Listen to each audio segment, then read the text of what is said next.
Yeah, hi guys. So this is Manish. I'm the Singapore Salesforce Developer Group leader. Along with me, Shiva.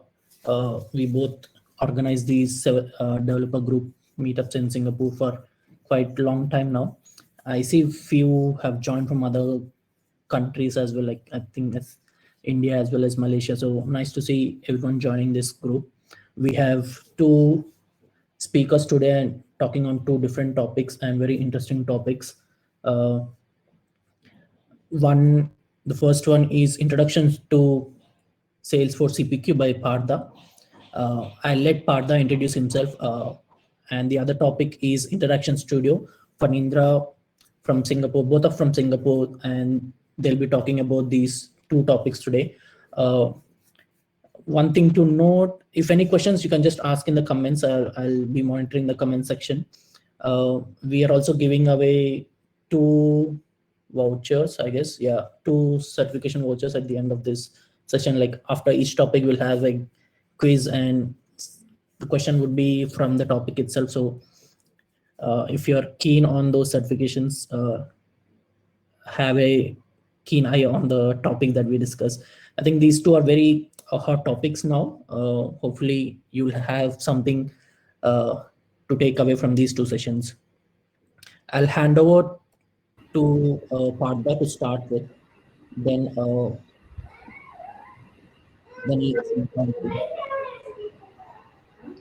Partha, over to you. Sure, Manish. Thank you so much. I can start directly, right? Sharing the screen. Okay. Yeah. Yes, yeah. Okay. Can you just give me a thumbs up if you can see my screen? Yeah, I can see. Awesome. Good evening, everyone. Thank you so much for joining today's webinar. So basically, my name is Partha, and I'm a solution engineer from Salesforce. Today, I'm going to cover a very interesting topic called Salesforce CPQ, right? So, I mean, probably most of you or everyone of you are aware that CPQ stands for Configure, Price, and Quote. I don't probably will have to introduce you to those terms. However, what I'm going to do is I'm just going to take you through a ride of sharing in terms of what is Salesforce CPQ, and basically we have acquired a company called Steelbrick a couple of years back, and then the journey has started by then, right?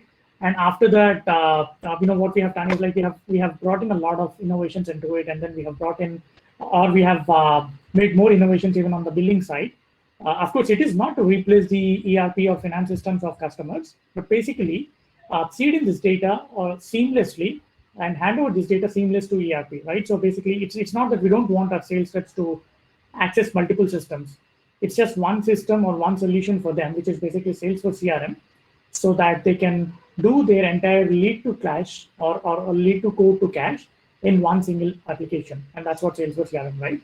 And now we have also renamed the CPQ product in a combination of CPQ and billing to Revenue Cloud.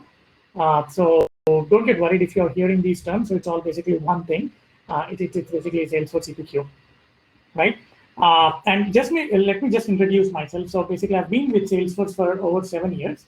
And I'm a certified Salesforce consultant, and I have other 5 certifications as well. So, probably, it's not that I'm just talking based on my, because I'm from Salesforce, no, but because I have, a good amount of experience on this product, not just Salesforce CRM, but even on the sales service and CPQ side of things. So, I know what I'm talking about, basically. That's what I'm just trying to say here. So let's just take a look at the point of view from Salesforce standpoint, right? Because there's no doubt that 2020 has been a year like none other. So while we were talking to a lot of customers, some have seen revenues fall, while others have seen business boom, right? And then whether you're trying to get back to revenue growth or push to new heights, it all starts with adapting to the changing expectations of B2B buyers. Today, buyers want flexible product offers. The pandemic and current economic environment impacts every customer differently, and for many, cash is tight. So buyers need the choice to pay upfront or only pay for usage, right? And they also need adjustable financial terms based on their current credit situation, right? So the pandemic has also changed where we buy. As consumers, we have spent more time than ever before shopping online. Now, considering the current lockdown situations and so on and so forth, the online business have boomed like anything. The B2B buyers carry the same expectations to their work life and want a seamless digital experience, right? So it's not just limited, the online experience is not just limited to B2C, it's expanding even to the B2B buyers as well. So for example, B2B buyers want to browse your product online. When help is needed, they want to click a button to request a quote, and then they expect the sales rep to be equipped with the context needed to provide guidance, no matter if it's a direct seller or partner rep. So throughout every engagement in the buying journey, customers expect faster cycles, isn't it? Like, I mean, we all want everything in just a click of a button. So the pace of business has accelerated during the pandemic. Now, when a B2B buyer is ready to buy, they want a quote and contract ASAP. If they have a question about an invoice, they want an answer right away. Right? If they want to change their contract, they expect a fast transaction. Now, suppliers who are unable to keep up with this pace are obviously getting left behind. And that's exactly what CPQ is brought in to change this, right? So to provide these flexible offers to the customers and so on and so forth. Now, we have also understood that it's difficult to keep pace in the new normal, right?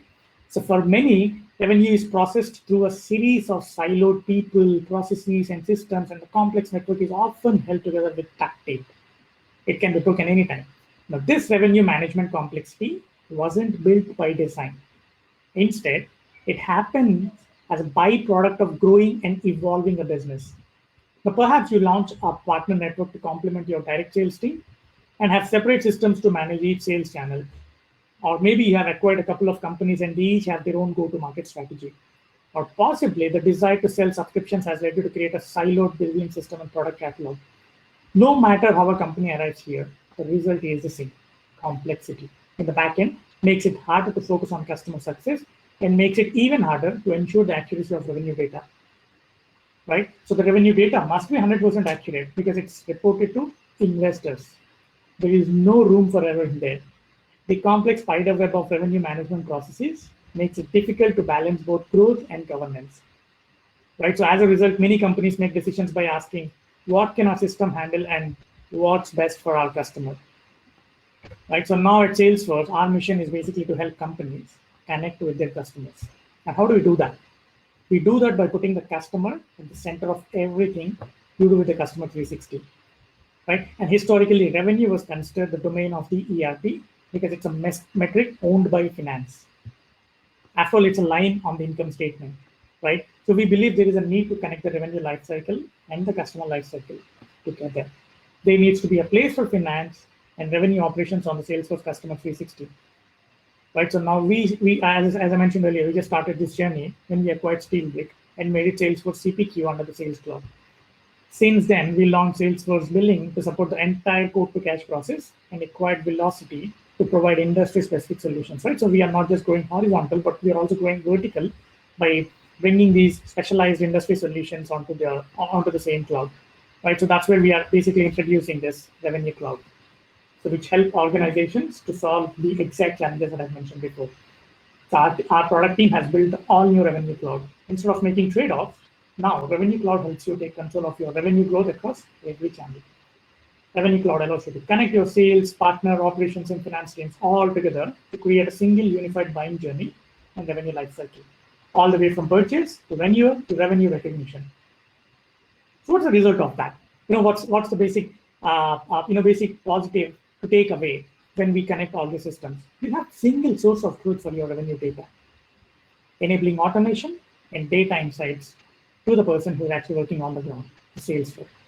Now, this is true no matter how complex your deals, business model, or revenue processes are. Our scalable and flexible platform can support your business, right? So, I'm sorry. So how does this all come together, right? So I'm just showing you a very simple visual way to represent how we are connecting the customer and revenue life cycle with Revenue Cloud. On the left, it all starts with the customer. So Revenue Cloud is oriented around the customer and their buying journey. The buying journey is consistent no matter who on your team is engaging with the customer. The Revenue Cloud product catalog also supports all of your revenue models, from configured product sales to pay-as-you-go offerings. So underpinning every transaction is a Salesforce platform, providing core functions like controls and governance and process automation across the entire revenue lifecycle. And across the buying journey, Revenue Cloud makes it easier to connect your front office and back office, right? So it's pretty simple. So basically, we have just extended our Sales Cloud to beyond, right? I mean, instead of just lead and opportunity management and creating the simple contract or records and bringing invoice data from ERP, we have built everything on core, on platform, using Steelbrick CPQ, and we are renaming it as a Revenue Cloud, right? And not just that, because of the consistency and the flexibility that we have, as always in Salesforce, Gartner named as leader in CPQ for the 4th year. Right, so Salesforce is a leading CRM vendor, probably you all know that, and has a large global sales organization as well. Now, Salesforce CPQ is currently deployed at more companies than is the case with all other vendors in the Magic Quadrant combined. The Salesforce acquisition of Velocity, which also has a CPQ solution evaluated separately in this Magic Quadrant, is not expected to impact the momentum of Salesforce core CPQ product because the two products operate in distinct industries. Right, so we also have subscriptions, which basically has good support for selling and maintaining subscriptions, as well as integrated subscription billing engine. Salesforce CPQ has an ecosystem of add-on software products from third-party vendors, right? So they include FreeKit, Active software, and KB Max for visual configuration, Velos for high performance, and so on and so forth, right? So there is a huge amount of back-end software that we use, like, for example, Conga for contract negotiations, and DocuSign, or Adobe Certify and Conga for e-signatures, right? And there is also a substantial ecosystem of large and small niche implementation partners such as Accenture, Cognizant, Deloitte, PwC, and Simplis for supporting us in this journey. Okay, that's a lot of business stuff that I've done. So let's just talk tech now. So basically how this product is built ground up. So I'm sure you're aware of this. I've just created this chart just to make it very simple as to how does this journey flow from Sales Cloud to CPQ, right? So the blue ones that you're seeing on this particular screen, like the account opportunity, are the Salesforce standard objects. Now, once an opportunity is created, when it reaches the proposal or negotiation stage, we create a quotation, which is basically part of Salesforce CPQ. We add products, we leveraged the Salesforce standard products object, and then we created some other custom objects inside Steelbrick, like product discounts, product schedules, and then bundle configuration, and so on and so forth. So that's what helps us in adding those products. Now you reconfigure options and then add more products or delete more products, and so on and so forth. The pricing and discount, Salesforce CPQ has a very beautiful pricing engine. You're going to see it in a moment, basically. So it's a very beautiful engine that we have designed in behind. Right, and the approval processes, it basically, part of it uses Salesforce's or Sales Cloud approval processes. CPQ also has advanced approval as an add-on, so that it can cater to your parallel approvals or more complex approvals in general.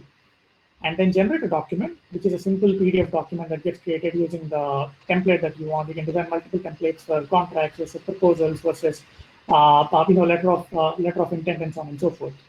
Once this document is created, we can use an external system like DocuSign or Adobe or Certify, just as I mentioned before, for e-signatures. Or if you want to choose a traditional way, you can take a printout of it and then fax it or courier it to your customers. Finally, closed one, which is like an opportunity, and then standard order object and standard contract object. Now, this is where it becomes fun, right? So basically, once you create a contract, there are cases where customer would come back to you and then ask for amendments in the existing contracts, like probably buy more products or renew the subscriptions or add more licenses and so on and so forth. The amendment was used to be a very painful task for sales reps because they'll have to create a new quote and the new contract and so on and so forth. Now, with Salesforce CPQ, you can just go ahead and edit the existing or amend the existing contract and then share it across the customer, right? It just goes and create a new opportunity and then follow the same cycle. Same stuff happens for renewal as well. Right, so when the contract is up for renewal, it automatically creates an opportunity and then follow the same process all again. Right? I understand that I'm loading with a lot of information. So if you have any questions, please feel free to put it in the message. I'll respond as soon as I finish my webinar. Right? So no worries with that.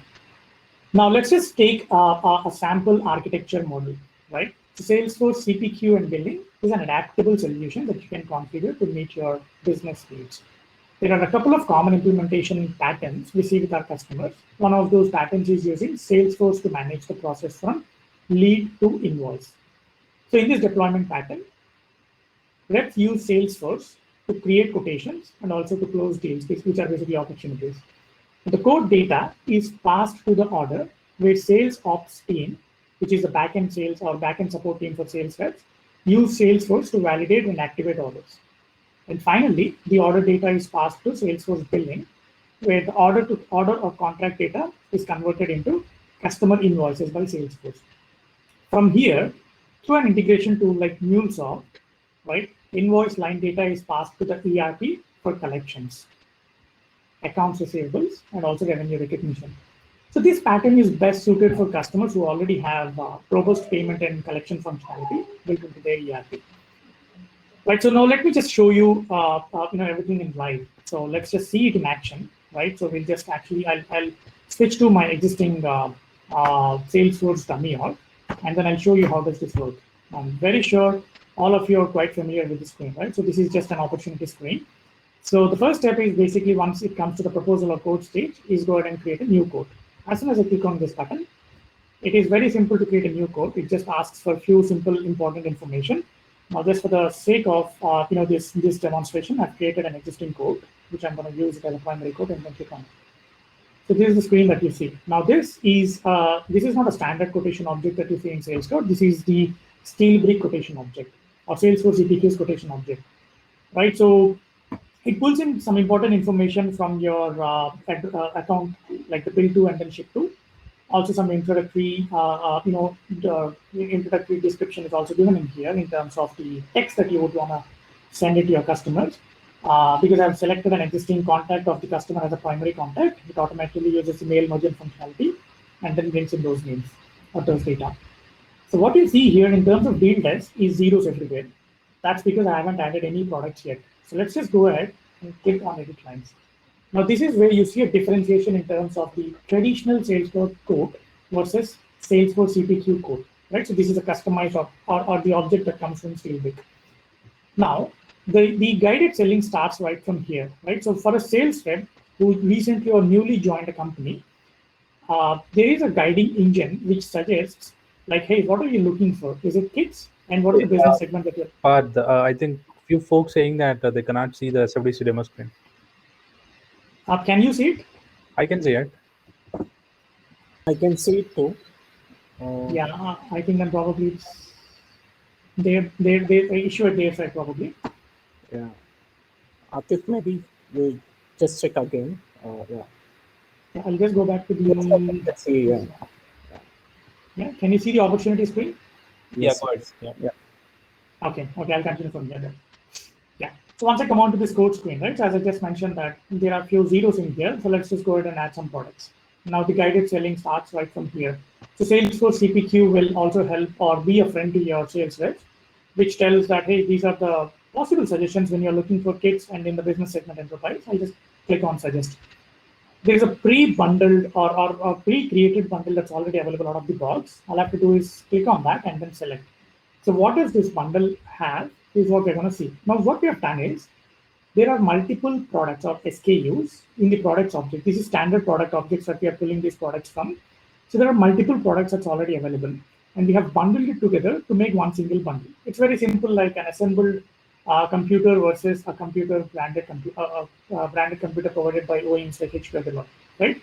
So if you just wind the clocks 10 or 15 years back when I was studying my engineering, so I used to go to an electronics showroom and then ask him for an assembled PC so that I can configure it in my own way.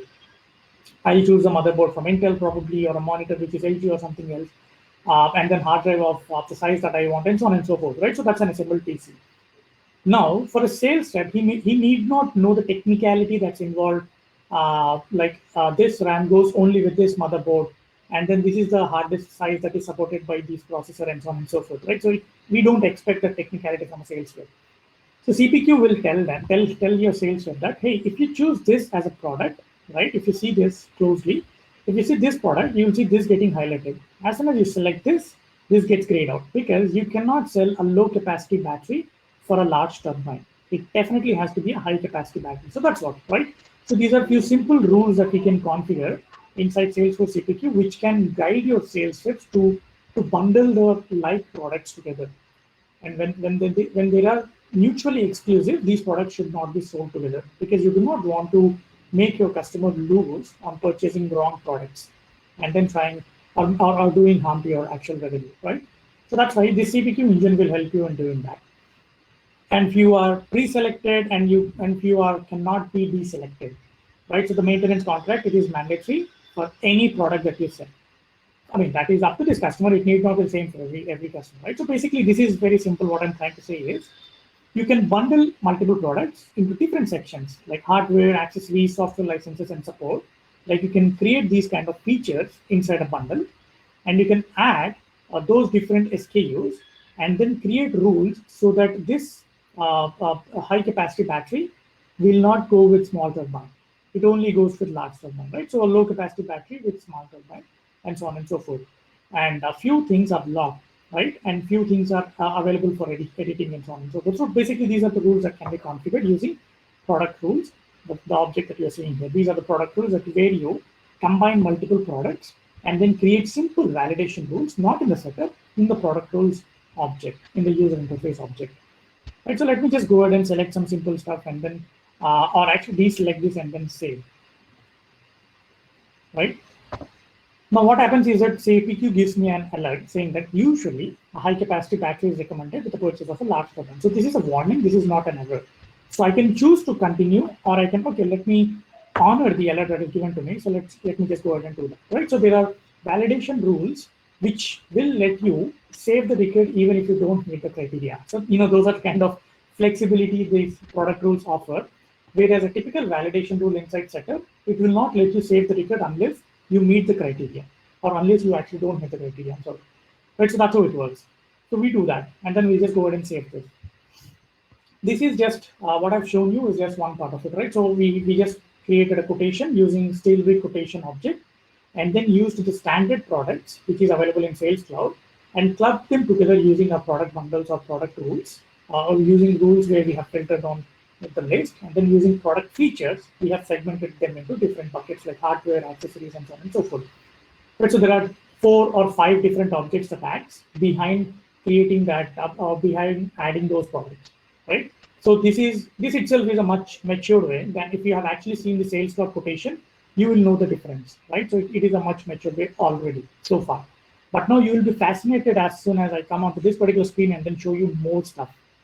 Right. So this is simple, where it is telling me that there are one-time products versus recurring products, right? So these are assets and these are your subscriptions, right? So there are subscriptional products which are to be renewed. For example, I'll go back to the same example. You will buy a Lenovo or HP laptop.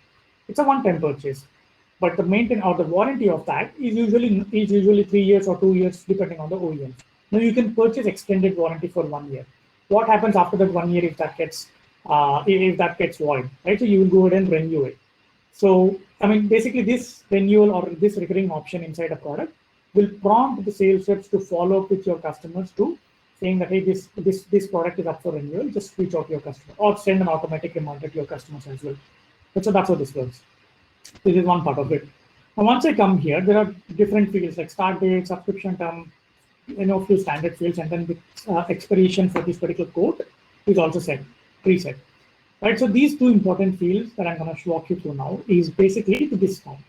Now, a lot of sales reps rely a lot on discounting, right? So they don't just sell product at a list price. I mean, you never purchase any product at a list price unless it is, unless you're not very good at bargaining, right? So this discount is basically, it's a virtue for your sales reps to give them so that they make sure that they sell the product to the customer, making sure to give them good discounts as much as they can without losing the commission. You can just go ahead and let's say additional discount of 30%, a very nice sales rep. So when he hits on calculate, it tells that, hey, if you want to give 30% discount, you need your manager's approval. So CPQ automatically prompts sales rep that it needs manager approval. Oh, okay, that's not good, right? So I mean, I don't want to reach out to my manager just at the quote stage. So I'll just leave this and then click on calculate again, it just goes off. Or let's assume your customer has a budget in mind and then he can afford only for, let's say the total quote amount is 30,000. Whereas your customer can afford only for 25,000. Again, do the calculate.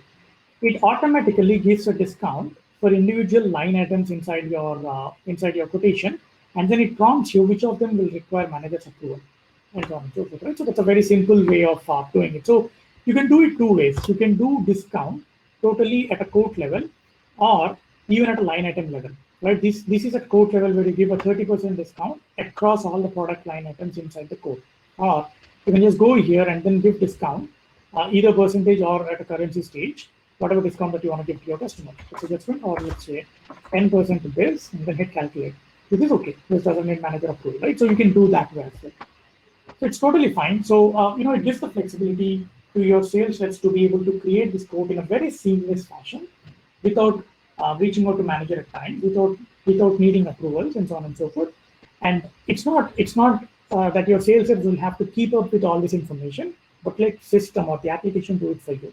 So all you have to do is just go ahead and create a quotation. Don't play with your calculator or Excel sheets to come up with a number that is agreeable both by you as well as your customer and your company. Instead, let the CPQ engine handle all this complexity for you, right? It's a very simple mechanism that we have used here. Again, needless to say, this is a customized screen. Definitely, this is not a standard Salesforce record page that you're seeing here. This is customized with Visualforce page by SteelBrick, right? So, of course, they have just developed a very simple pricing engine here. Of course, it leverages a lot of backend customer tricks, right? There are different concepts of doing fields. There are concepts like, product rules and product features and so on and so forth that are embedded inside this functionality.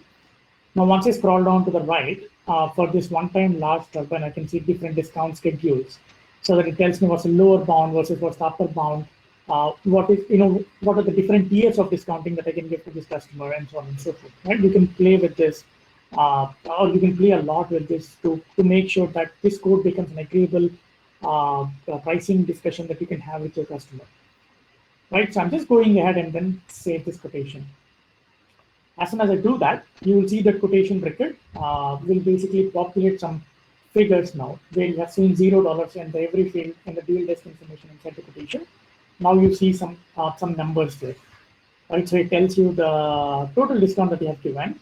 If there is an additional discount that you want to give on top of what you have given on the quotation, you can do that, right? All this stuff. Now, if you're selling this product via a partner, you can extend the SteelBrick CPQ functionality even to your partners in the partner portal. Of course, they need an extra license to do so, but CPQ has its own APIs to display this information even in a partner portal or to your e-commerce portal or to your website, right? So your customers also can come onto your website and then create quotations by themselves on the go. And if any of you have gone to the Apple website, then you'll have those different selections there. Right, so it asks you to first select a model, whether it's iPhone 12 or iPhone 12 Pro versus Max. So you'll select a model first, and then it asks you to select the color, and then the storage, and then the network that you're going to choose, and so on and so forth. Right, so that's what is guided selling, which is basically is given to the customer, but not just to the sales reps. Okay, now coming back to the B2B scenario over here, because we have added some important products, right? All the products that we have added become quote lines. And then you can just go ahead and generate a document. As I mentioned, these documents could be various forms, various templates, and it need not be just 3. You can extend these templates to more: proposal, contract versus quote, and so on and so forth. Just preview it. Very simple stuff, right? I mean, this preview mechanism is very similar to the standard quotation that's available in the Sales Cloud. There's not much difference, but it's just that we use a different mechanism to use quotation templates object instead of going to the setup. You can create those quotation templates right at the object at the user interface level. Right. So the important part is these terms and conditions, because in a B2B scenario, whenever a sales rep sends a quotation to the customer's legal team will check the quotation for all the terms and conditions. And if there are any changes that are to be made, customers revert back. So there is a lot of back and forth that happens between the sales rep and the customer in usual scenarios. Now, what we do in a typical world where Salesforce CPQ doesn't exist is basically send an email to your legal team to make sure that those terms and conditions are matching customer requirements, or you edit it and then send it for approval to your legal team, and so on and so forth. But with Salesforce CPQ, it's quite simple, right? So let's just go back to the Quotation Bricket.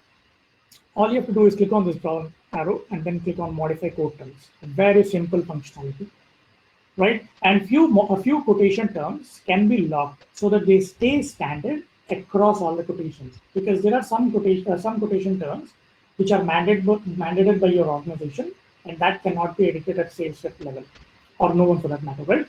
So rather, you can log certain sections of this, and certain sections can be made available for editing of by your sales reps. right? You can just go ahead and add some more text here. Just for the lack of words, I'm just writing test and saving it. So whenever you generate a new document, this test terms and conditions will be included in the quotation document and can be shared across your customers to make sure that it matches the mandate that is given by their legal team and also matches your legal team. Now, needless to say, even this can be submitted for approval to your legal teams, provided your legal teams are also part of Salesforce by having a license. They do not need a CPQ license. They just need a Salesforce Sales Cloud license or a platform license to go through or to review through the terms and conditions and then approve it so that your sales rep can go ahead and send it. But it's just that simple. So, if you have seen, we have eased a lot of activities or a lot of functionalities for your sales reps to create a quotation inside Salesforce CPQ, right? If you remember the traditional quotation functionality inside Sales Cloud, there are just two important objects. One is product, standard products object, and the other one is quotation object, right? And there is no, of course, there is a price book as well, so that you can give different discounting to different people or different prices to different customers. But there is nothing beyond that. Whereas with CPQ, we have added a lot of custom objects by leveraging few standard objects like products, and then created a custom quotation object. Also created a custom quotation code line editor page, a Visual Force page. And then we have used custom objects like product groups, product rules, product features, options, and so on and so forth. And also we have introduced these objects called discount schedules, and then quotation templates, as you're seeing on the screen, and a lot more, right? And Salesforce CPQ also has an add-on called advanced approvals, where you can preview these kind of approvals where it is a complex approval mechanism, where these are one single step where you'll get approval from your order processing team, engineering team, and legal team, or they could be parallel approvals as well. Like as soon as order processing team approves, it and engineering both goes at the same time. It need not be a serial one. Instead, it could be a parallel approval process as well. When the mutually exclusive, like for example, order processing and engineering team does approve, only then it goes to legal, right? So you can have these different kinds of complex approval built onto your Salesforce CPQ using advanced approvals, right? So what I haven't shown you today is basically, or what I have shown you is only the CPQ functionality. What I haven't touched on is the billing functionality, just because of considering the time that we have today. But this can be furthered, where you can actually make sure that this revenue, or once the opportunity gets closed, the revenue is also recognized, right? So let's just do a happy ending. I'll just say that this quotation is accepted by customers. I'm just going ahead and then close this opportunity as closed one, right? So that this revenue, basically we just pass on this information to ERP or finance system in the backend, so that it just goes ahead and creates all those different account receivables and so on and so forth records inside your finance system. Now, what happens in your account page inside Salesforce is basically it adds all the subscriptions or all the one-time products that are sold into the assets section automatically, right? And then it creates or generates an order and a contract record, so that it can be used for your automations. Which can be whenever this contract is up for renewal, it automatically creates a renewal opportunity and then assigns it to the existing sales owner of that particular account, and so on and so forth. Okay, so that's all from me for today, right? So basically what I've covered is the Salesforce CPQ, and then I've just tried my best to explain the differences between the existing Sales Cloud CPQ, or Sales Cloud quotation functionality versus the Revenue Cloud or Salesforce CPQ or the Steelbit CPQ functionality. I hope you guys have a good time. So I just have a free gift for you. So please type in your answers in the comment section. So the question is, how does a sales rep modify quote terms and conditions in Salesforce CPQ? There are 4 simple options. A, create a Word doc with new terms and conditions. Or B, use modify quote terms button on quote record page. Or submit quote for approval to legal term. Or probably you're not interested in this, so you don't want the certification voucher, right? So very simple question. I could see a lot of answers. I'm just going to give a few more seconds, and then we'll wrap up.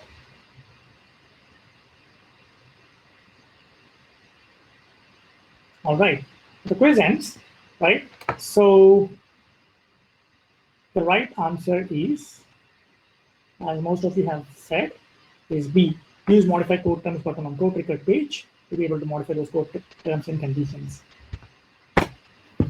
Thank you so much for your time, guys. Over to you, Manish. Thank you.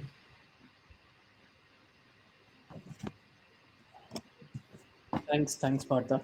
I see we got few questions. Few answers. We got many answering it. Let's see who was the first to answer.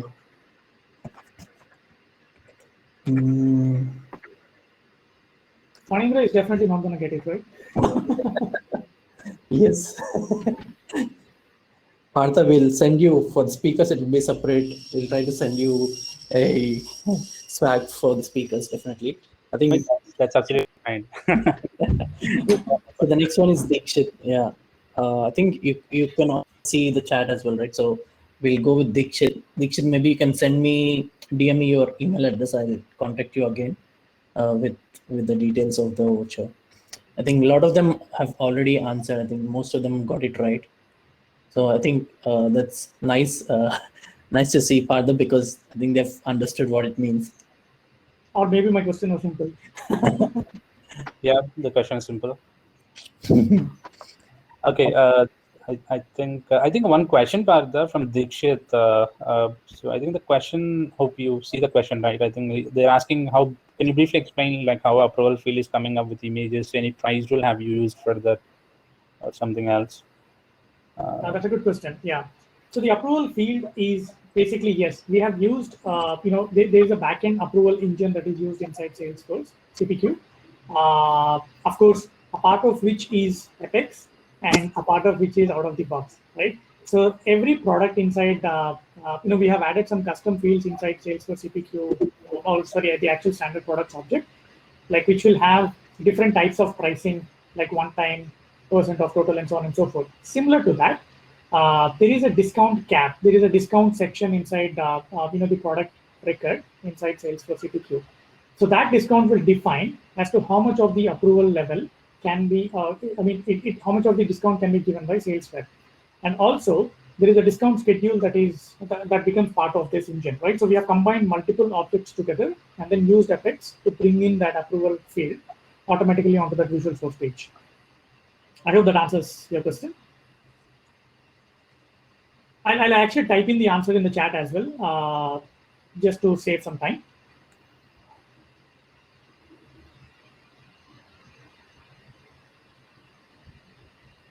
I think that is clear. Thanks, Partha. Any other questions before we move into the second topic?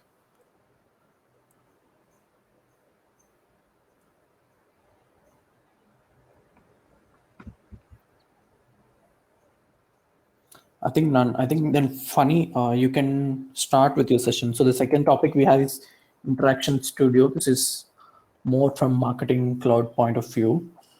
Funny, you can start sharing screen. We'll see. We'll check if we are able to see. Okay. Let me share my screen. So thanks a lot, Partha, by the way. It was very helpful. Yeah. Thanks for taking time to explain all this. Yep. Thanks. Thank you so much for Partha's really wonderful explanation on the CPQ. I think most of the folks really helped a lot on the topic. So good evening, everyone. Myself, Fanindra, and I'm from Apistoki. It's a gold consulting partner with Salesforce.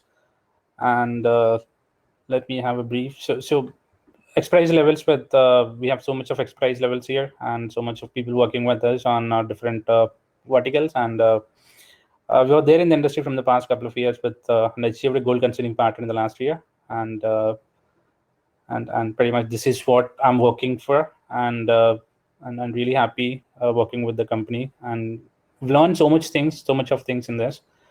So let's get into the topic. Yeah. So the today topic is Interaction Studio. It's powered by Einstein. So it's one of the Marketing Cloud product, which is not recent. What I'm saying, but what I can say, but it's been long back where predominantly what I can see, but growing rapidly and going to be leveraged most of the customers in Southeast Asia and other regions as well.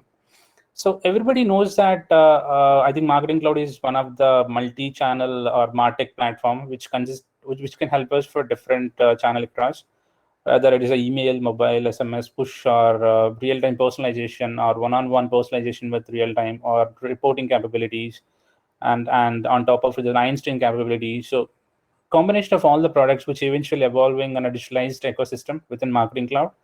And today's topic is Interaction Studio, which definitely help for all the marketers, all the campaign managers, channel sales managers, or the developers who are really passionate to work with multiple websites, the mobile team, the website team, or different personas where they really have a good hands-on amount of experience on CSS, HTML, JavaScript.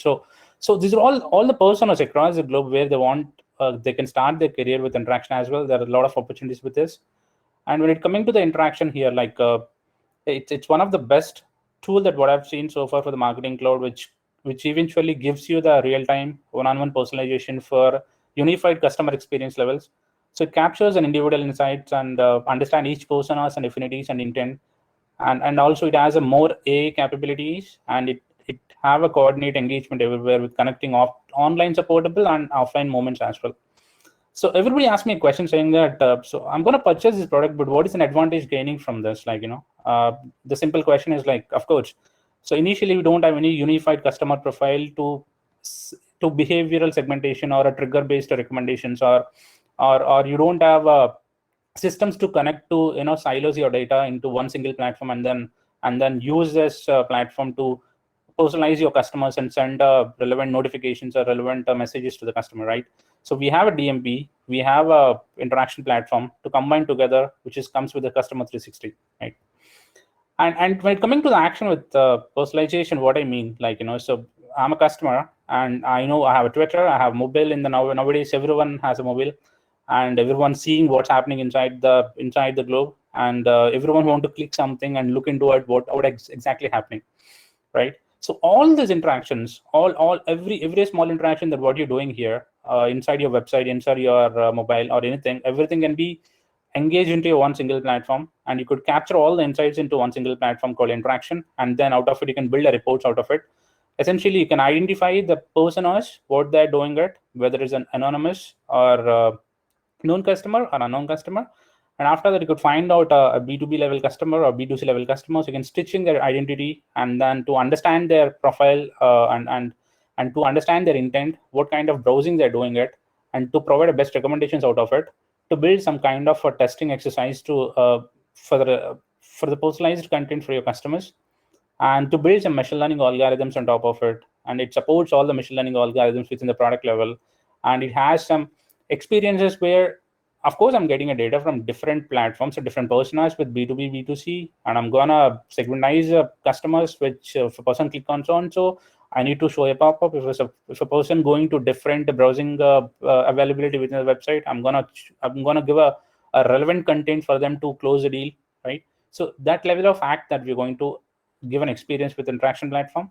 And on top of it, the analytics is one of the most crucial element when it comes to any of the customers, where they can look at the campaign analysis, campaign performance, right, and the BI reporting as well. So when it coming to key product features, the key product features which comes with, as I said, it has a unified customer profile again, and it gives a lot of capabilities around, like, the behavioral and contextual tracking, and it has a segmentation and targeting. It has a triggered experiences. It has an integrations. It has a machine learning experiences. It has A/B testing and optimization, and it has a reporting as well. So look at the one single picture where how you are getting all this data together in order to bring your product to take your market to take your product to different customers across the globe. Like, how you are segmenting, how you are segmenting it, how you are targeting it, right? How you bring the data into it, and then how you send the data back to any of the customer 360 platforms, or some of the platform called B2C. Most of the customers has a website nowadays. Most of the customers has their product, take a Shopee, take a Lazada, or take any other e-commerce sites, like, So everybody nowadays want to use this kind of a platform to check their interactions and then give the best out of it, right? And on top of it, the machine learning as well. based on the machine learning, so it gives you more experiences towards your intent towards the customer, and to look at to give it the segmentation level experience with machine learning as well to bring out the best result out of it. Again, the key elements which have shown this slide, which is like the core capabilities, and the key elements that what the marketers or the campaign team where they're looking as, where they're coming from as. I'm getting a lot of data from all together, but while looking at the data, while looking at the respective customers' affinity, so it's something like they want to find the users and segments that you're targeting with personalized campaigns, and they can drill down to user level details in Interaction Studio to see the lifetime value of entire your websites, right? And along with that, with Einstein personalization, that what I've told, they have the learning applied throughout the period. And what they've done is they'll take an Einstein personalized decisions. You can create advanced machine learning algorithms to track customer behaviors, and eventually it will evaluate likelihood of engagement and ultimate make recommendations. So it's always a great idea. What I've seen as a marketer, I can see it's always a great idea to get some help from a super smart scientist. But I don't have that scientist in my team. But what essentially what I can do, I can go to a platform which I can get a scientist from there. And ultimately, I'm feeling inspired, saying that I'm going to build an algorithms using Einstein personalization recipes or ingredients like when we using some recipes like in baking or anything like. So I want to simulate and evaluate the result of your recipe before you make any dozen or batches of macrons as well, right? So that's how it works. Like using that, you have so many machine learning concepts within the interaction in order to apply through that and then find your best scientist out of it, right? The next thing, the differentiators. So the differentiators which comes with your real-time data altogether, and you're capturing your individual insights with data.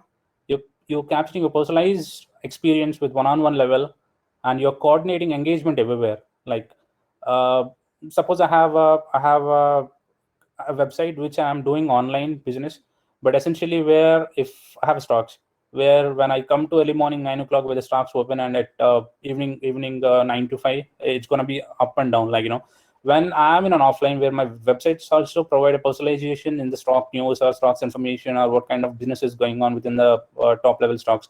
So not only for online, it also gives you the offline data. You can use the data to find your next best action for the individual as well.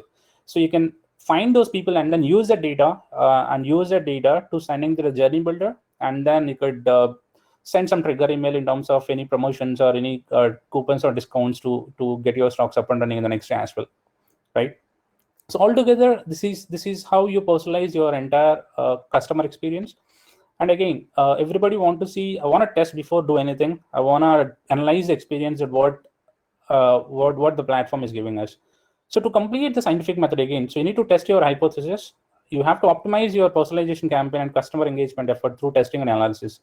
So ultimately, there are some tools which are available inside Marketing Cloud called Datorama, which help you to review the performance of your campaign, and it will give you the basic understanding of what it already gives you some level of analytics and some kind of a reporting based on the customer experience and based on the product level experience with the independent teams. So they build a report for their managers as well as their channel sales team or any other different personas want different kind of a reporting. So we can bring those reporting via Datorama, and then we could design those reports for the customers as well.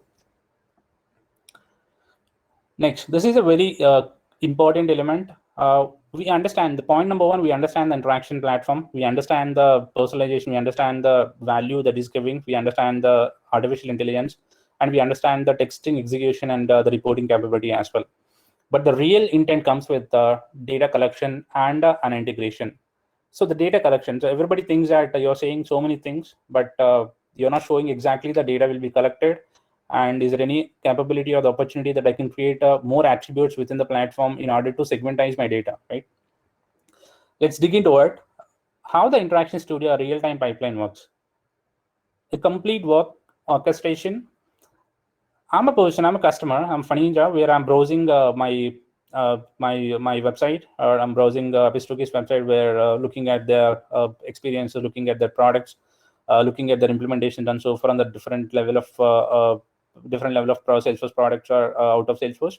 So ultimately, I have a browser capabilities which comes with a sitemap, campaign templates, as well as an extensions. I can use that development tools in order to build an event API. An event API is a communication between your the SDKs, or your web SDKs or mobile SDKs, to get the events out of it, called event streaming. If I can talk about a more user level, the term like event streaming. The event API, which works with the browser versus your interaction, it collects the data and transforms your data into a user level transformation. And to prepare the segmentation, nothing but like so your customers are landing into your website. You want to understand, okay, when a customer click on this part of implementation, I want to show a pop-up saying that to register or to download this browser on the part of implementation, right? The same level of segmentation I'm gonna showcase in the demo, how to create a segmentations and how to create a rules within the segmentation. And once you get this data all together, what you're gonna do is you're gonna do a user profile store, a kind of a stitching with all this data into a single unified customer. And that data will flow to a different triggers. The trigger is nothing but, as I said, when the person reaches to a certain page within your website, you're gonna automatically show a pop-up to register themselves or to download of any of the product capabilities, right? So all these things which we can store under our campaign services. The campaign template essentially comes with the 4 level of dynamic elements. One with the sitemap, one with your CSS server side, one with your client side as well. So bringing all together, you need to build some level of capabilities you required in your team, HTML capabilities, CSS capabilities, in order to build this campaign template, so that it brings all this furnishing area, and then to automatically give you the customer and a personalized experience levels to automatically send a notification, right? And apart from this, we do have a couple of other facilities available within Interaction Studio. Not only getting the data using Web SDK or Mobile SDK from your websites, mobile apps. Along with that, you have an SFTP which you can connect to your any of this simple file transfer protocol, like So you have a systems where you don't have an access to connect to Interaction Studio via an APIs, but you have an option to access to SFTP, and through the SFTP you can pull the data into data room. Automatically it will give you a bundle of user information. It will give you automatic affinities information. It will automatically stitch the data and then give you the best out of it, right? And to bring all this data, the portion comes with a machine learning engine. It gives you the recommendations, decisions. It will give you geolocation, catalog services, data workbook, and decision engines as well. So these are all the algorithms or the machine learning programs which is already set up inside the interaction platform, which you could leverage and which you could turn on and then leverage all these analytics out of it. So this is overall the real-time pipeline, how the system works within the integration interaction platform.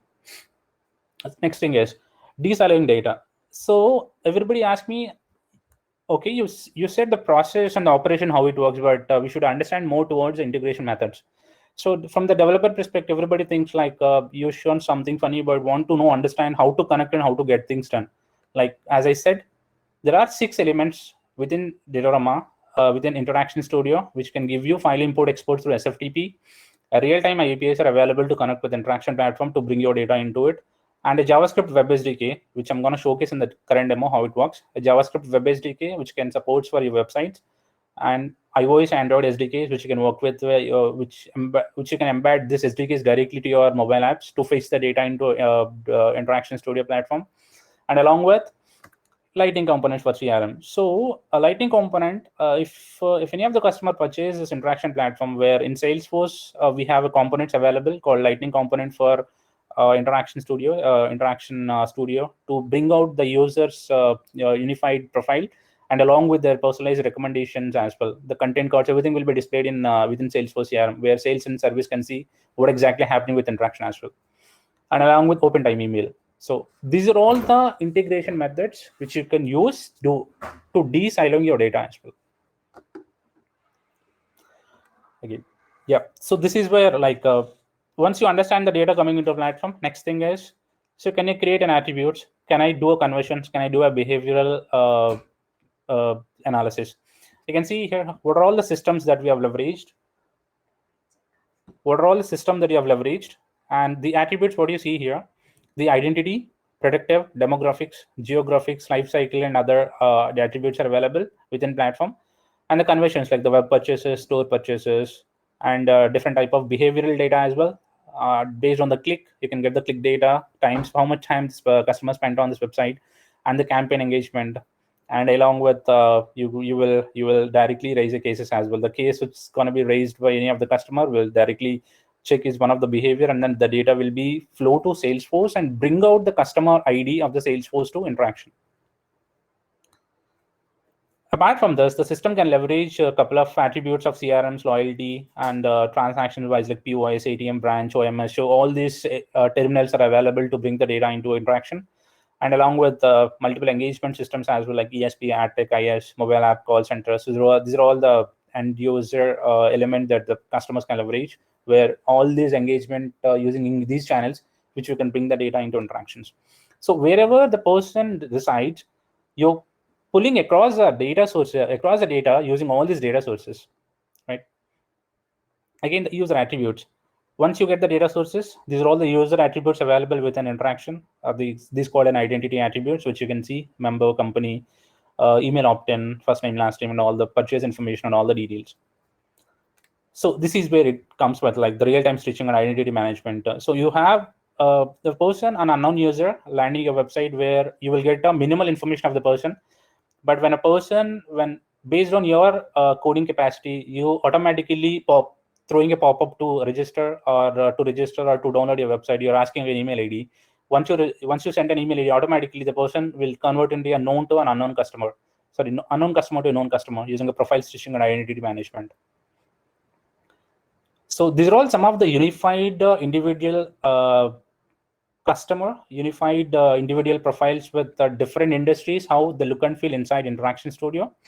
You can see here in the left-hand side, the report section and the channel campaigns, your audiences, and the segmentation that what I've talked about it, and Einstein machine learning, and you can see the affinity space at what the customer is doing it, the interaction pipeline, and an identity attributes, details about the customer, and the browser history that what he's doing it inside your platform.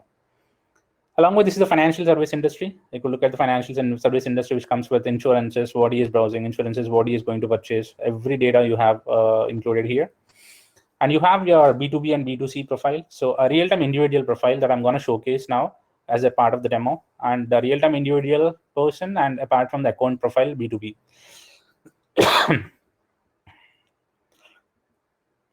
Let's get into action. So I don't want to be taking more time in order to explain all these things. But before on this, so I'm gonna just give you one or two slides background that what I'm doing it. So every time there's a platform for overcome every challenge in our current industries or the current globe. So what I'm doing is currently I'm gonna choose an unknown customer which is landing onto my website and browsing, and I'm gonna collect all the data into interaction. Once a customer browsing something, then I'll come to know his basic preferences. I'm gonna pop up a window, and then I'm gonna convert that as an unknown to known customer, and then I'm gonna see that as a potential customer, and I'm gonna check that what he is doing it. My use case is not the retail, but my use case is totally into food and beverages. I'm gonna showcase that how it works on a step-by-step activity. But coming to the interaction dev lifecycle, I'm gonna talk about for pure developers the step-by-step that what you have to do in order to achieve your output from interaction platform. This is really important slide. So what initially the customer or the developers has to do is they'll have to prepare their mobile website, mobile or the website, what you are planning to do, what kind of thing that you want to do, which is a website. After that, you have to provide an interaction studio admin access to the respective concerned developers. After that, the developer logging into the platform, and then they'll create a data set. Once they'll create a data set, immediately requesting the developer or the concerned person to install the Evergage Launcher Chrome extension. Once they install and add to your Chrome browser, so you have to check the beacon should be identified in your website or not. To define the beacon, you just need your partner account and your data set that what you're going to build in the step 3. Okay, once you click on this launcher, and automatically if you get a detected beacon, then you are set to go. Then you're able to stream all the data into interaction platform. Otherwise, you'll not do it. After that, just click on the launch visual editor here. Once you click on launch visual editor, you will get a kind of hexagon which can showcase the sitemap and the campaign creation, configuration of the page types, content zones, everything. Once you click on that, you have to create a template you have to create a template which contains handlebar, CSS, client-side code, and server-side code, which I'm going to showcase how you can write.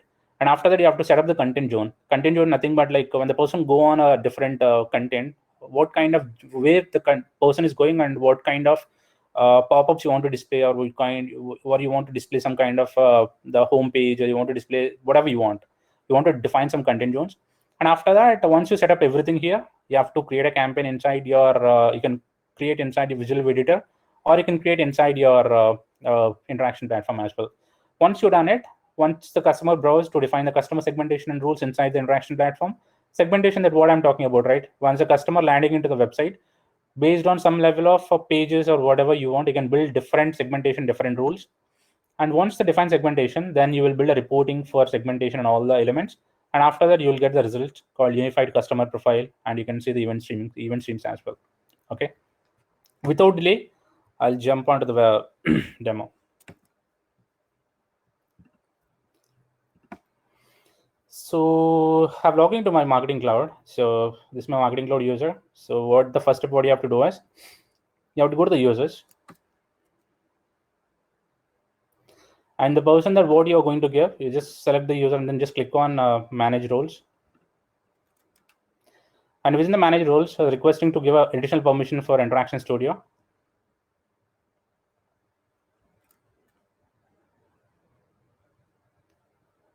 So here is a Interaction Studio. Just choose an allow option. Once you choose an allow option, click on save. After that, coming back, and once you're coming back, you will get an option here, Interaction Studio. Because if you're not giving a permission to a user level, what will happen is it will give you a kind of a lock screen. Okay, so just go to the Interaction Studio.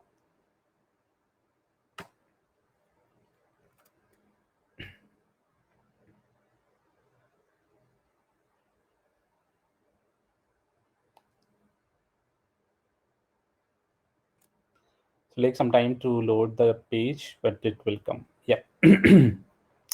So I have a data set today. I'm gonna demonstrate my use case. So my use case is simply gonna showcase a use case first. So my use case is typically I have my serious sites, my website personalization, that what I'm doing it. I have my website called Serious Eats, where I'm little foodie, and I'll go all the time websites, and then I'll browse it my favorite food. So I'll visit my website. I'll see my default homepage immediately. Once I see default homepage, what I'll do is I'll go to the dining out option. So is there any dining out that I can go because due to COVID-19, where nobody is giving an option for dining out. So I'm going to click on dining out and then check more dining options. So once I click on more dining options, I'll again come back to my home screen and then see set personalize hero image and product recommendation. So typically South India, where I'm really hungry, where I'm gonna eat those desi or anything. So this kind of a thing, which gonna be each and every event stream that what I'm doing it, everything is gonna display it within interaction platform, Interaction Studio. How we are sending how we were displaying this the banner, and how we were automatically displaying a pop-up to register into this website to get a personalized events all the time through Marketing Cloud. Okay, so I'll jump into my here. So from here, what I've done is I've just landing into my Interaction Studio. I've given a permissions.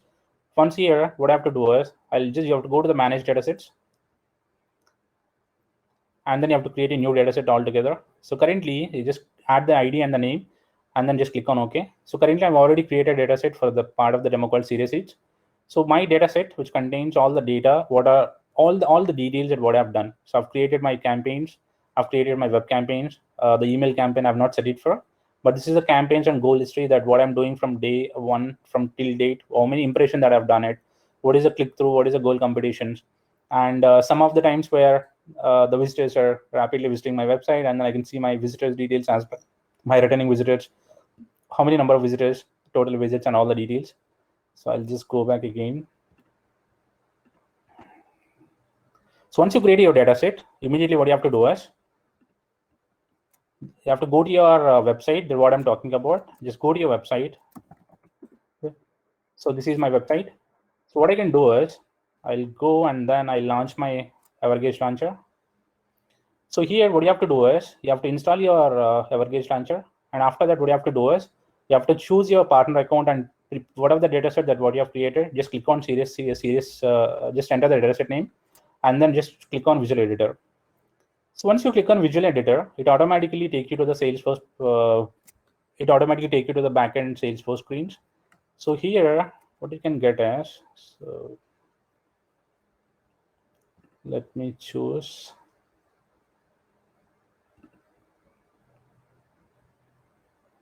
So let me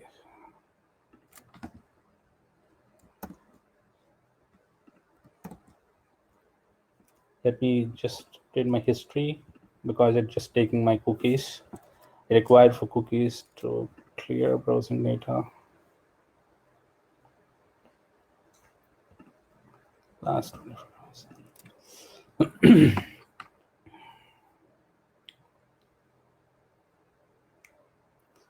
So I'll do again. I'll just refresh my screen.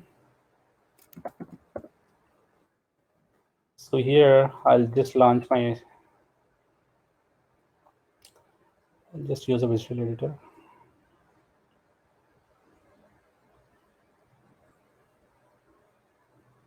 So I'm just loading my editing services. So what I have designed, the web SDKs and all the details, which I'm going to showcase in the interaction platform.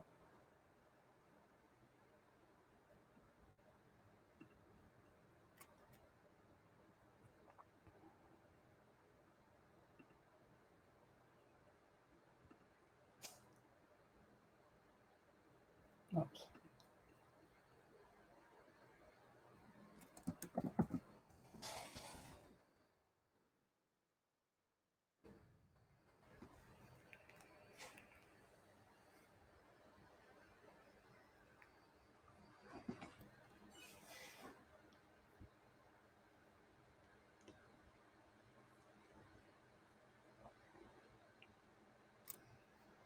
So I'm landing into here.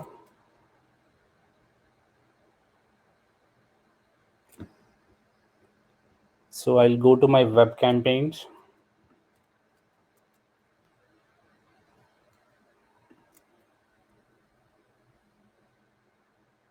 So look at the server-side campaign that what I've designed for this demo.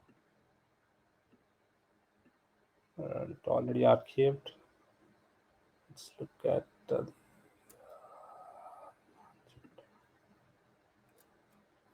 so I've just added the serious seats. So sometimes, like if some of the websites where they'll not allow for configuring your SDKs, so requesting them to add their domains and the domain to release their current websites, so that all the configuration, all the properties from the websites will come and store here.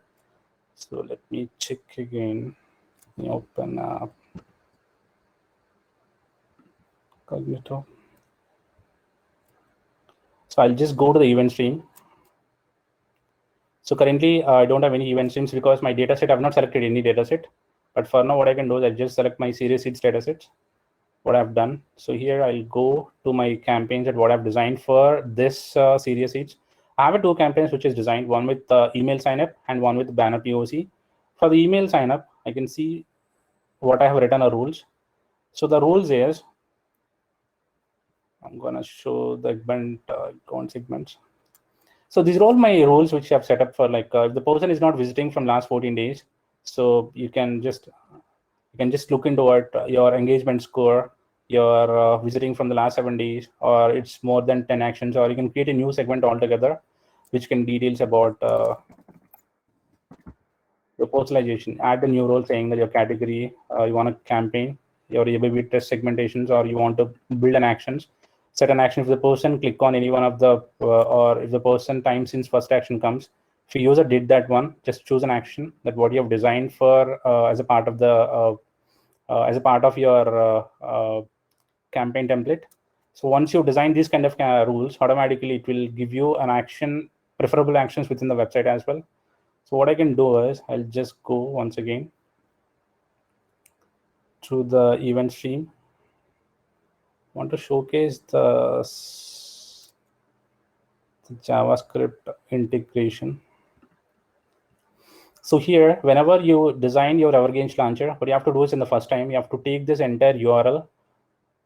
You take this entire URL up to this min.js, this entire URL, and then you have to launch your Evergage website. And first time you have to choose your advanced and then just add your Force SDK URL, that what we have done here, right? Once you've done it, then when the first time only you have to do this activity, and after that you could just turn off and just click on Inject SDK only. So once you use this Chrome extension, automatically if they say it's detected is green color, then what will happen is like it automatically start with streaming all the details that what you're doing it. I've just clicked on home screen. For checking what I'm doing it, I'm just go here and then click on my event stream. So here I can see the details about who is the user ID, because currently this user ID, which is already a person, I'm already a registered user. So here I can see my all the details. If any of the persons can go to this website, and then if they can see it, they can see unknown user. And immediately if they can see unknown user, when the person do the dining outs, or if they can come back to any one of the website, I click on dining out, right? So here, if I can go to my event stream again, so it automatically tell me my dining, and automatically what I'm doing an action, email sign up. So it automatically give me my email sign up. What I can do is I'll just enter my email sign up.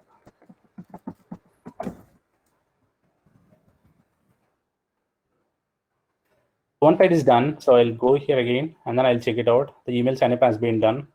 And it will take at least 15 seconds of time to refresh your entire stream data to populate. You can see I've created as a user, and here it will give me the dining URL, and here I can see the respective user ID. It created as unknown to known user. I've just clicked on the user ID. It prepares all the data that what I have. It will stitch all the information that what I have done so far in the website, and it will give me automatically personalized identifiable information, the email address, the browser details, and all the information.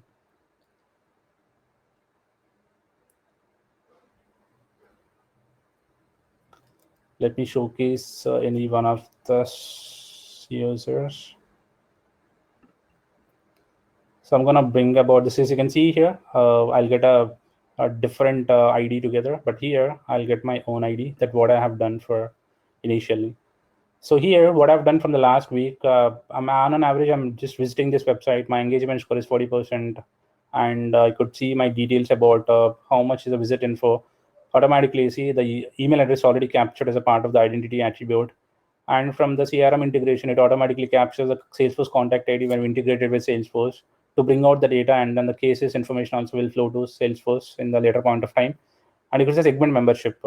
So what kind of membership, what I've done, like home banner has been displayed, and I visited in last days, I visited homepage and any other pages that what I was doing at segment comparisons. It will give you, it will take some time to reload the data, and I have the action detail that what I have done so far, how many times I've clicked on page, recipes, dining, and all the details, and the event stream as well, what I've done from day one to till date, right? So all this data will be available, but for initial that what I've submitted the user. So let's check it out. My event stream with dining, I can see. You can see here, I created the known user to unknown user to the known user with Abhijit. So Abhijit is from Singapore, and then his average visit per week is 1 time, and his all identity has been created within the platform. So use this identity in order to send a personalized emails through Journey Builder to bring this data to Journey Builder again, and you could personalize your engagement activities altogether in a real-time manner, right? So people ask me a question saying that like there are different user segments which you can build out. Saying that I have a home banner, I build one segmentation for home banner to display it. What is my condition here? All the actions in the home page and receipts at least 1 time for all, and did action dining at least 1 time for all time. So what I've done is, whenever I've clicked on my home screen and I've gone to the dining out, immediately I was telling my website to automatically populate a home banner, right? I'm going to the serious seats again, and I'm click on dining out, and I'll go back to my home screen again into the receipts. I'm just requesting to have a home banner here. So it's not. So in these cases, you just use all the streaming that what I have done, the rules and all what I've set up, it automatically triggers and give you all the information as well. So these are all the things which you can segmentize the data, and you could see a user who visited homepage and not done any other action. I haven't gone to product, how to, recipes, dining, or any culture. So what are all the most number of users? and you can see the 800% increment from the change of your website. So based on it, you could plan accordingly to bring all the products into your website and to give a customer a glance experience, right? So along with, I have my I want to showcase my web template. So the sign-in form that what I have done, I'm going to showcase that how I done this sign-in and all the details. So we have, as I've told, like we have 4 elements in template. One with handlebars. The handlebars will talk about what kind of image that you want to display, and my header, my subheader, and what kind of action that you want to perform, where the placeholder you want to keep the image and all, and everything will comes under a JSON response again in the right hand side. The payload. The payload will flow into Salesforce Interaction Studio in order to insert the data into a separate data extensions or live stream data, right? I have my CSS, the CSS that what I've built, what kind of banner I want to display. So these are all the CSS elements for triggering mechanism. I have my client-side code, which can talk about my DOM elements and all the details. I have the pop-up form, the submit form that what I want to pop up in the client side, and what I want to capture, my attributes, email I want to capture, first name I want to capture, and you can add more number of attributes as well here directly. So you can there are so many attributes available in interaction, which you can add all the attributes here. Nobody can stop this. And I have a server-side console code, which can talk about the template component and what you want to click. You want to click a home page. Once you click on home page, and if you can go to any other pages within this and just ask them to pop up a header text or ask them to pop up in the header in the home screen. So everything here which comes with a proper template. The template editor is the main thing which you can build your logics and everything. And this will automatically give you the JSON payload, which automatically insert this JSON into a interaction studio. So as I said, the client side, I'm just capturing the basic details of my email first name. Again, you can capture more number of attributes based on the different use cases according to your own, according to the customer requirements. See, so this is my one of the form that what I've designed. So there is another form saying that banner, the banner that I want to showcase once the customer comes and. So the banner also, I've added the same code here. Below that, the banner code. Yeah. So something like this, which you have to build. This is very important element to build a template. And then once you build the template, then you have to build a segmentation, your segmentation data. The segmentation data that what I have designed. So exactly the same kind of a form that anybody clicked on it, anybody go to the recipe or anything, automatically requesting or sending the information back to client to pop up the registration page or to go to the home page or anything. So this way, which you can categorize, and you have multiple Einstein recipes you can leverage, because I have not set up anything. You could design multiple Einstein recipes. You can create a new recipe with the data that currently what I have, but generating Einstein reports will take at least 30 days of data to generate Einstein information. Eventually, if day one you'll not get this, it will at least take 30 days of data. And you have Einstein decisions, you have feature engineering concepts, your Einstein reports are available. So once you get the data, you will get lot many reports for the Einstein as well. Okay, and the most important, the gates. The gates are something which you can talk about what is exactly the account information, the campaign stats tracking. On integrated B2C commerce, even you can configure using this as well. You have different Flickr defenders, handlebar templates. You have to enable all these things so that if you can enable, then only these pages will be enabled inside Interaction Studio. This is one of the key concepts. The people has to look into it. What are all the elements? Some people say is that I'm not able to access data sets. I'm not able to access templates.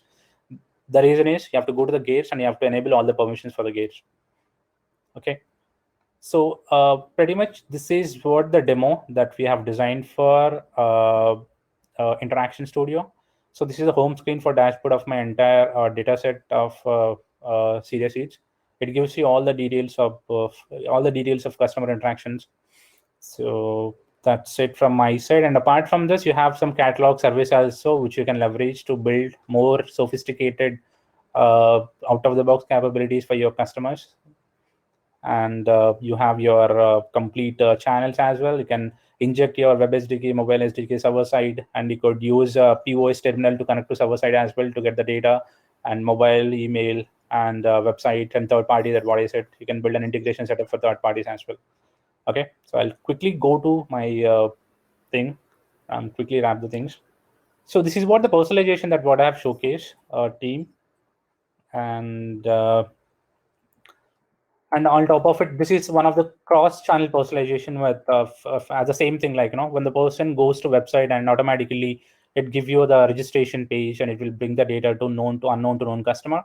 And this is for demand generation with personalization, B2B customers, how the B2B scenarios that we work with the real-time CTA and how the customers receives an email to guide it through a journey.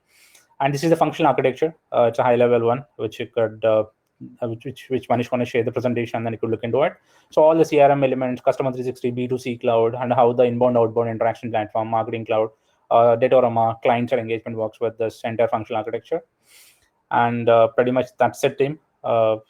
Thank you so much for the opportunity, Manish and Shiva. I think this really gives some experience for all the folks who are in the meeting. If any questions, feel free to send an email in LinkedIn or via an email. Thank you. Thanks, Funny. Any questions so far from the attendees? I think one question from my side would be, so if it's an anonymous user and we track everything, right? So, but this could be because the user has not logged in, so we do not know that it's an existing customer. Right. So after we know, how do we combine this anonymous user and with our existing customer? Is the stitching done later at a later stage? No. Actually, the stitching can be done within this programmatic thing. So in the template editor, so what I've done is, so initially when I go to interaction, let me go to the event stream. So initially, up to DA608, for every user, Manish, you will get an anonymous ID for every of the website. If I go to DA608, I'm going to check it out. Who's the user? Yeah, it's Abhijit. So what I can do is I'll go to this event stream again. So here, DA608, up to this, he has been a user. Yeah, up to this. So he is not an unknown user. So he has not done anything. So what I'm doing is here, my content zones are what I've set up is homepage, CTA, and homepage single, and all the details. So here, what I'm doing is I'm just storing this as my storage past. Internally, Interaction Studio has a storage elements which can see what the customer, what kind of user agent he is from, what kind of content zone he is clicking in, and it eventually we were checking this customer, this ID. And when the customer doing all the stuff, and then whenever I'm checking out and he's really interested, or maybe after some time back, maybe after 10 days, 11 days, he comes once again. So I have the data available within the platform to identify his beacon information as well as his user agent information and his IP as well, the timestamp that what he is doing and the timestamp, and the inside interaction will give you the IP information as well. That automatically give you the client IP. The client IP, I'm going to fetch the client IP, and based on it, I'm going to combine this to this unknown user into a known user and creating one more user ID for him. So far, I've created a unknown user ID, but once I find out his IP and all the details, I'm going to generate a known user ID. Interaction Studio does it, all the stuff. We don't need to apply any coding or any skills out there.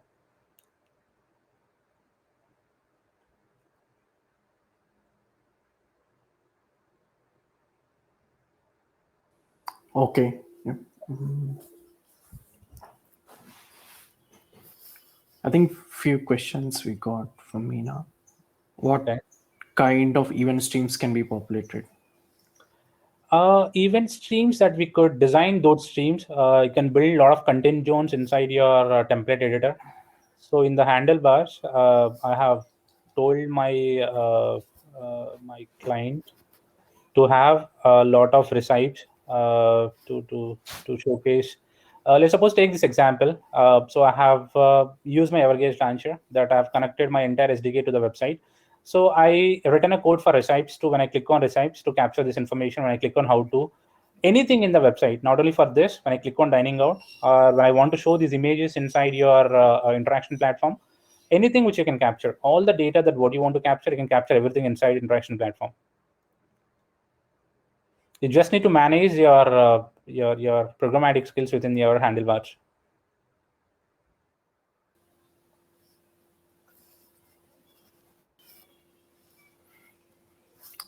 Yeah. And what type of channels we can integrate? I think website, mobile, email. Yep. Yeah. So the channels are here: website, the web SDK available, server side, which you have any server side information that you want to have a POS terminal or anything, and the POS which works with the server side, which you can connect to POS as well. and the mobile, email, and third party. So many third parties where you want to integrate with, as I've shown in Silos data. So you could use those channels to connect to your third party systems as well. And again, to import the data, which you can import using SFTP, we have an SFTP connection which you can connect to SFTP and then bring the data into interaction. Yeah. Then another question is anonymous ID identified with IP address or any other key field? Currently, as what I understand, it will take an IP most of the times. But if the same customer landing into the website and he is doing for the next 1 hour or 2 hours or something, so what it does, it will take the browsing capacity, browsing time that what he has spent on, and the connection that what he has, like he's an active or inactive, from how much time he has active, inactive. So based on it, it automatically bring up the pop-ups and it will give you. Mostly what I see is an IP, the main priority. The second thing which will take with the browsing capacity, browsing time, and the agent, that user agent that what you're working with. Yep. Then are the interaction results captured onto data extensions?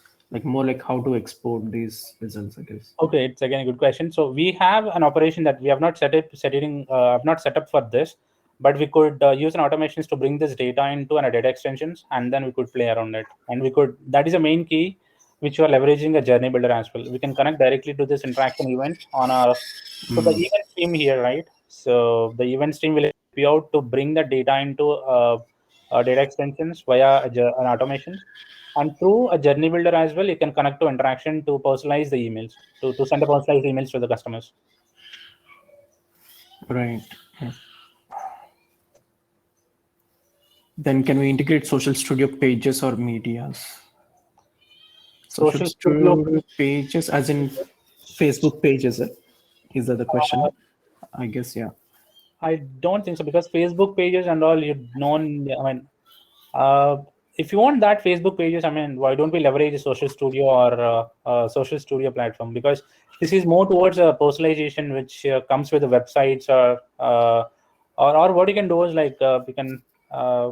I think no. It only provides a website or mobile or any email channel that you have. Yeah. Next question, it might be a silly question. No question is silly, so it's okay. So I want to know if we can import multiple data sets. Import multiple data sets is a good question again. So what we can do is like you have a website, data sets, import option. I'm not sure, but what I can do so far is like to create a data set. It's just a simple 1, 2, and then click on OK. That's it. So importing of data sets, I'm not sure. I think on the same line, when you have more than one website, another question. Yeah. When I have more than one website, I need to feed into the same data set. How do we identify them as the same users? Okay, that's again a good question. So the one single data set that what you have, what you have to do is like you just need to manage your SDK. What you have to do is you build a website, but within the website, that where I am building the personalized attributes, right? Just create one more attribute within the user segmentation, and then just use this handlebar. The client side. So just put some attributes where first name, last name, or define somewhere here with your own website. The website name to categorize your website A to website B. That way you could bring out the data. Okay, this data coming from this website, this data coming from this website.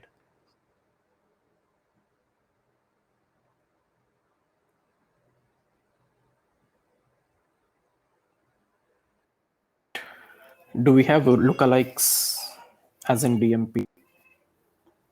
Lookalike means audiences are something which really don't know. That's what it gives, right? All the streaming happening within this platform. So those are all the people like a lookalike audience, like the visitors that what you have. So anonymously, you will not get these people, but these visitors may or may not be coming as an identified user for you. But that what I understand, what I believe is the visitors and the respective other audiences, all this data will come under your event streams that you could leverage, and after that you can stitch with your main data to get the lookalike audience.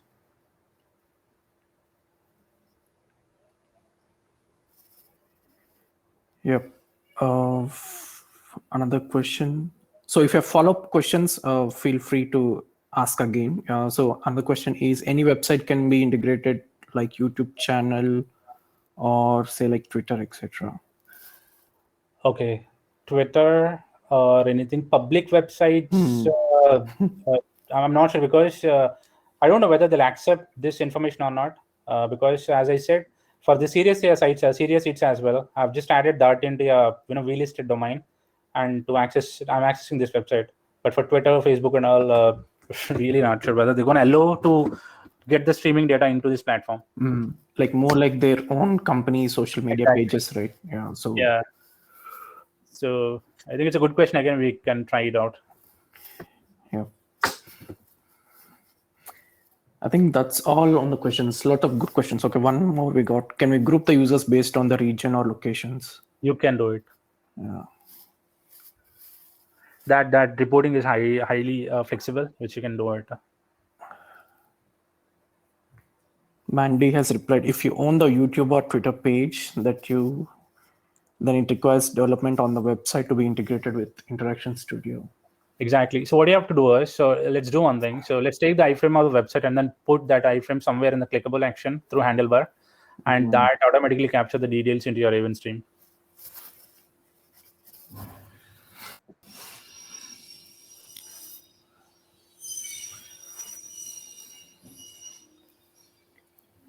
Okay. I think that's all. If you have any questions after the webinar also, you can reach out on the same page or you can email us. So we'll get back to you on the email. I think it's a lot of questions, but I really appreciate the questions, team. I was also still learning in interaction platform. We were doing some good projects over here. I think I'll come up with some more user stories, some more use cases that what we were implementing for other customers as well. Let me see if I have anything. So I think the last thing is the quiz. You have the question ready, right? Yeah, I have a question ready. Yeah, so let me again, thank you so much, everyone. Thank you so much for the opportunity, Manish. So let's bring some other session with some good use cases based on the current questions. Yeah. So get ready. We'll have the question. Whoever gets the answer right first will get it. So yeah. Yeah. So what are 3 out-of-the-box product capabilities of Interaction Studio? E-commerce point of sale, machine learning and AI, a single customer profile, unified disparate data, direct mail campaigns, deep behavioral tracking of each visitor, customer, or email recipient. So this is capability. Yeah. Three answers would be choose required. 3 answers. Huh? Yes. Sorry. Yeah. I've not written here. Choose 3 answers. Okay, we are getting BCE, BCBD, ABE, BAE, different combinations, BCD again, ABD.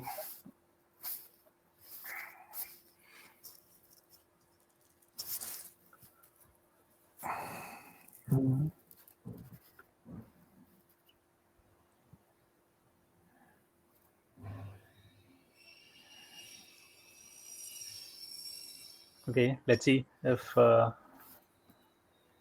just stop sharing. So yeah, maybe explain it, then we'll see who got it first. Yeah. Thanks. Okay. I think a lot of good responses. Let's see. Yeah, sure. Let me reveal this. So I'm sorry, guys. I have not. Okay. So the answer is BCE.